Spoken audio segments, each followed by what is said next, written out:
أهلا بيكم في حلقتنا التانية من سلسلتنا سلسلة الست رايقة. الفيديو اللي فات عرفنا مين هي الست رايقة، والنهاردة هنتكلم عن أصعب وأهم مهارة عندها، هي سيكولوجية الاستغناء. وليه في ستات بتقدر تمشي وتسيب أي علاقة أو أي وضع بيهينها أو بيضايقها أو بيرهقها نفسيا وهي رافعة راسها، وفي ستات تانية بتفضل محبوسة في مكان مش شبهها. السر مش في القوة، السر في عقلية الاستغناء. حضري مشروبك المفضل ويلا بينا نعرف ازاي الست رايقة بتنظف حياتها. اهلا بيكم في بودكاست تاج. الاستغناء مش معناه ان قلبك حجر، ولا معناه انك واحدة ست بياعة. الاستغناء في علم النفس هو التحرر من التعلق المرضي او التعلق المريض. الست رايقة فهمت ان التعلق بكل شيء، مثلا اشخاص، اماكن، ذكريات او اي حاجة حتى ولو كانت صورة معينة انت بتظهري بيها قدام الناس. لما بنقول ست مستغنية بنقصد بيها الست اللي عندها اكتفاء ذاتي، هي بتحب الناس وبتهتم بيهم وكل حاجة، بس وجودهم مش هو اهم حاجة في حياتها ولا هو المصدر الوحيد لسعادتها. الاستغناء هو اللي بيديكي كاريزمة الزهد، انك تكوني عايزة الحاجة بس مش محتاجاها ضروري لدرجة انك تضيعي كرامتك عشانها. اتعلمي يكون عندك فن التخلي عن مصاص الطاقة، مثلا زي بعض الأشخاص في علاقتنا، في بعض الأشخاص كده بنسميهم مصاصي الطاقة. هم أخطر حاجة في حياتنا، هم اللي بيطيروا روقاننا. اللي هي زي العلاقات اللي بتاخد ما بتديش. في بعض الاشخاص كده بتكون سلبية اوفر، فبتديكي طاقة سلبية وبتتعب نفسيتك وبتتعب اعصابك. وبما اننا اتكلمنا قبل كده عن سيكولوجية العطاء، الست رايقة بتعرف تفرق بين العطاء الكريم والاستنزاف. في ناس في حياتنا بنسميهم مصاصي الطاقة، زي مصاص الدماء كده.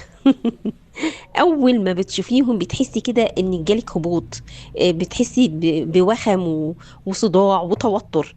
الاستغناء هنا في الوقت ده معناه انك تحطي حدود حديدية للعلاقة دي. لو في علاقة بتقلل من استحقاقك او بتخليكي طول الوقت مجهدة نفسيا، الست الرايقة بقى في الوقت ده بتنسحب بكل هدوء. مش لازم خناق ولا زعيق ولا مشاجرات. الاستغناء الصامت، بتستغنى في صمت، بتنسحب بدون اي مشاكل. الاستغناء الصامت ده هو ارقى انواع الروقان، انك تسحبي طاقتك واهتمامك بالتدريج لحد ما الشخص ده يبعد لوحده.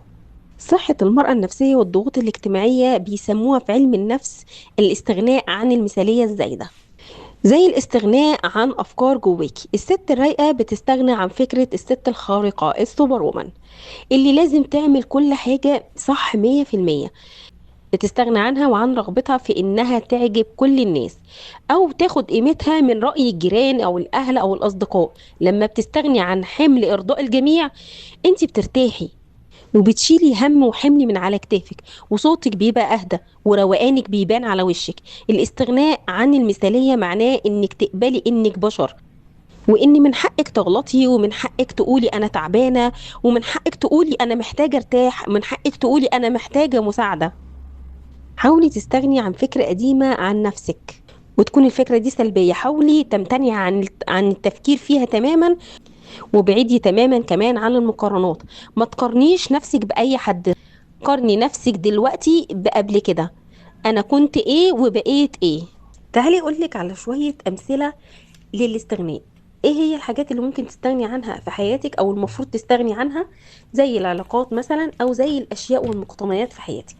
اول حاجة لما بتستغني عن علاقة بتشدك لورا، او فكرة بتهد طموحك، او حتى ذكريات ما بقيتيش عارفة تتعايشي معاها، انت هنا مش بتخسري، انت بتشتري نفسك.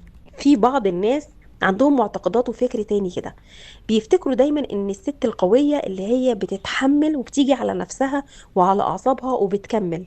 بس الحقيقة ان الاقوى هو اللي يعرف يمشي في الوقت الصح والوقت المناسب، اللي بتعرف ترمي الحمول اللي على كتافها عشان تعرف تكمل في الطريق الصح وهي مرتاحة.